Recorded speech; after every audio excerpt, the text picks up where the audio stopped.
Untuk membahas lengkapnya bagaimana Kementerian Kesehatan memproses kasus tagihan palsu BPJS Kesehatan ini, sudah bergabung bersama kami Inspektur Investigasi Kementerian Kesehatan Republik Indonesia, Valentinus Rudi Hartono. Selamat siang, Pak Rudi. Siang, Mbak Selina. Ya, Pak Rudi, KPK ini sudah mengungkap 3 rumah sakit yang melakukan fraud klaim BPJS. Nah, apa langkah yang sudah dilakukan oleh Kementerian Kesehatan kepada 3 rumah sakit tersebut? Sebelum menjawab pertanyaan, izinkan saya jelaskan dulu bahwa tahun 2019 itu Menteri Kesehatan sudah menerbitkan Peraturan Menteri Kesehatan Nomor 16 tahun 2019. Ini mengenai pencegahan dan penanganan kecurangan atau fraud, serta pengenaan sanksi administrasi atas kecurangan atau fraud dalam pelaksanaan program Jaminan Kesehatan Nasional.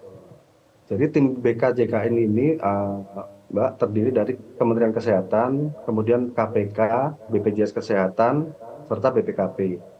Koordinator dari tim ini adalah Inspektur Jenderal Kementerian Kesehatan yang saat ini dijabat Ibu Murtiata Utami. Sementara tim ini sendiri ada di semua level,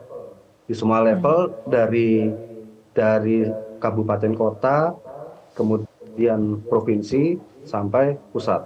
Khusus untuk penanganan, jadi ada 2 subtim pencegahan dan penanganan. Untuk yang penanganan adanya di provinsi dengan di pusat. Penanganan yang dilakukan terhadap 3 rumah sakit tadi itu adalah 1 dari 5 tugas yang diamankan dalam Perpres. Jadi sanksinya memang sudah ada disampaikan di Perpres tersebut, di Permenkes tersebut, maaf, bukan Perpres tapi Permenkes. Dari teguran lisan, teguran tertulis, perintah pengembalian kerugian, denda, sampai pencabutan izin. Nah, kembali ke pertanyaan yang tadi, Mbak Marcelina, saat ini Kementerian Kesehatan bersama dengan KPK, BPJS Kesehatan, dan BPKP itu tahun 2023 itu sudah melakukan pengumpulan bahan dan keterangan. Kita sudah mulai aktif. Jadi sebetulnya tim ini sudah mulai aktif sejak 2019, tapi kemarin karena ada pandemi COVID, dan ada beberapa penugasan prioritas penanganan yang harus dilakukan, jadi baru bisa benar-benar kita intens lagi mulai bergerak 2023 kemarin. 23, baik. Pak Rudi, bisa disebutkan rumah sakitnya, rumah sakit mana saja, mungkin namanya dari pihak swasta atau rumah sakit umum daerah? Kalau rumah sakit saya belum bisa menyebutkan karena ini masih dalam penanganan, tapi yang jelas itu rumah sakit swasta, Mbak. 3-tiganya ya Pak, 2 yang di Sumut, 1 yang di Jateng. 2 Sumatera Utara, 1 di Jawa Tengah, betul. 3-tiganya rumah sakit swasta ya Pak di 3 wilayah tersebut.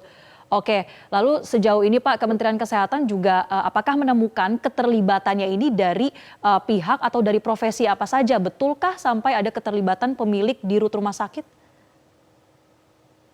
Jadi memang pelaku fraud JKN ini bisa macam-macam, Mbak. Bisa peserta BPJS sendiri, bisa pihak oknum BPJS-nya, bisa fasilitas paskesnya, fasilitas kesehatannya, bisa farmasi, bisa pemangku kepentingan lain.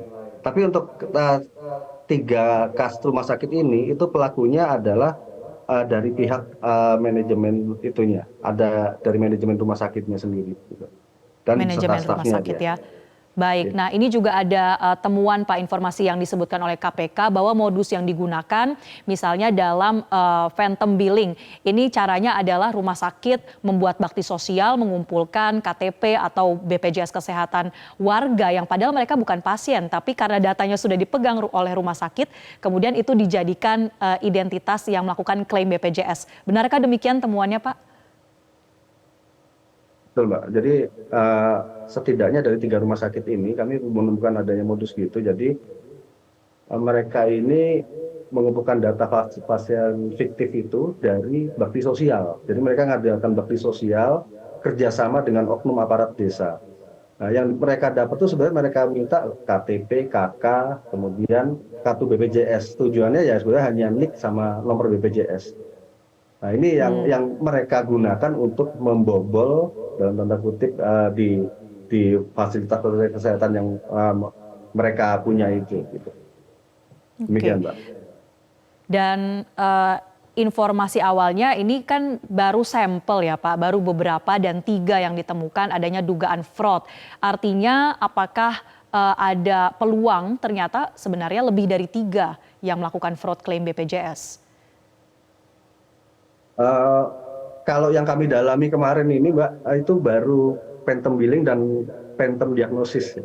Jadi baru jenis fraud itu ada banyak, fraud dalam JKN itu ada banyak, ada sekitar 8. Jadi tapi yang kita baru fokus ke 2 ini, phantom billing sama phantom diagnosis.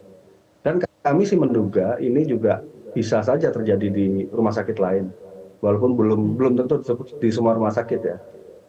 Saat Baik. ini kami ini tim PKJKN ini dari Kemenkes, BPKP, BPJS dan KPK itu intensif, Pak. Kami setiap bulan rutin mengadakan rapat bersama, kita analisis anomali-anomali yang ada di rumah sakit, inventarisasi data klaim itu kita kumpulkan dari seluruh vaskes dan kita lihat lagi pengajuan klaimnya.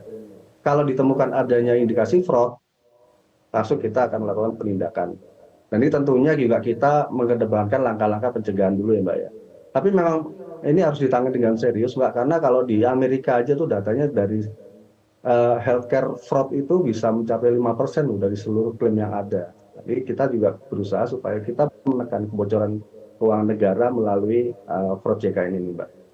Oke, Gitu, Mbak. nah terkait penindakan tadi, selain fokus pada pencegahan, kemudian menelusuri yang sudah ditemukan 3 rumah sakit ini, Pak, sanksi tegas seperti apa yang memang benar-benar bisa memberikan efek jera? Apakah akan dibawa sampai ke ranah pidana? Ya, ini kemarin kan dari Pak Hala Nainggolan, ketika preskon juga beliau sudah menyampaikan kan, kita saat ini proses sebenarnya sudah dilakukan Mbak ya, proses denda, proses perintah pengembalian kerugian, kemudian proses administrasinya juga sudah kita lakukan, sedang berjalan ini. Nah ini masih dikasih waktu 6 bulan oleh pihak tim kami, tim KPK. Kemarin Pak Pala ngomong 6 bulan ini kalau ini masih dilakukan penyelidikan oleh KPK. Kalau misalnya memang belum bisa memenuhi, akan dilakukan langkah selanjutnya, bisa penyidikan, bisa langkah lain. Tapi intinya adalah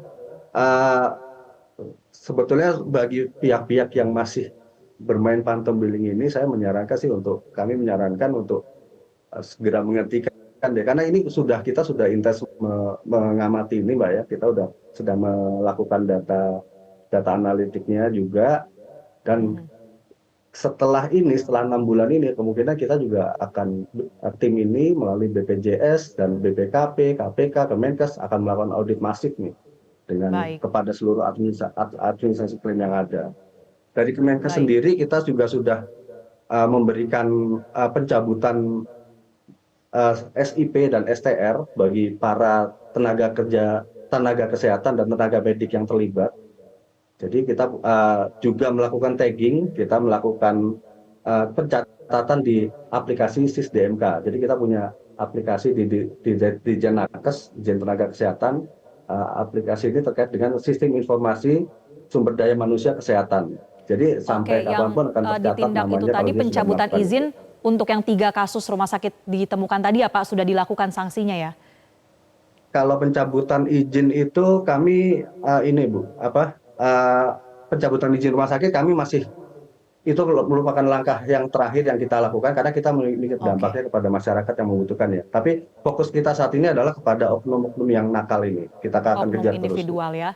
Baik, dan selama 6 bulan tim akan terus bekerja menelusuri dan membuka peluang juga untuk sampai ke tahap penyidikan pidana. Kita nantikan bagaimana penelusuran yang dilakukan Pak. Terima kasih Valentinus Rudi Hartono, Inspektur Investigasi Kementerian Kesehatan Republik Indonesia telah bergabung bersama kami. Jelajahi cara baru mendapatkan informasi. Download Metro TV Extend sekarang.